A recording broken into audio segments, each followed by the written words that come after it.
ഓച്ചിറ പരബ്രഹ്മ ക്ഷേത്രത്തിൽ കർക്കിടക സദ്യയ്ക്ക് തിരക്കേറുന്നു. രാമായണ മാസാചരണത്തോടനുബന്ധിച്ചാണ് ക്ഷേത്രത്തിൽ കർക്കിടക സദ്യ നടക്കുന്നത്.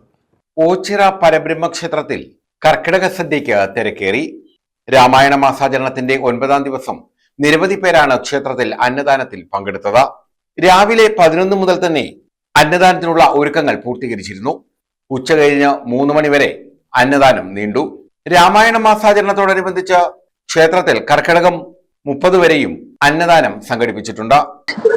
പരബ്രഹ്മ ക്ഷേത്രത്തിൽ കർക്കിടക മാസാചരണം, രാമായണ മാസാചരണത്തിന്റെ 9ാം ദിവസമാണ്.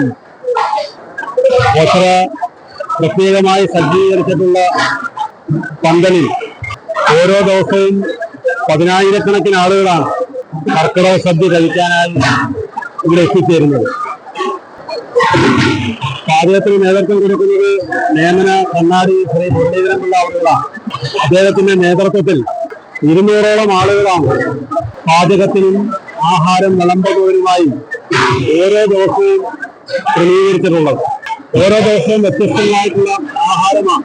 എല്ലാ ദിവസവും വ്യത്യസ്തങ്ങളായിട്ടുള്ള പായസം വിതരണം ചെയ്യുന്നുണ്ട്. 9 ദിവസം കഴിയുമ്പോഴും യാതൊരു പരാതിയും ഇല്ലാതെയാണ് ഈ കർക്കിടക സദ്യ മുന്നോട്ട് പോകുന്നത്. പായസം ഉൾപ്പെടെ വിപുലമായ സദ്യയാണ് കർക്കിടകത്തിൽ ക്ഷേത്രത്തിൽ ഒരുക്കിയിട്ടുള്ളത്. News bureau, Ochira.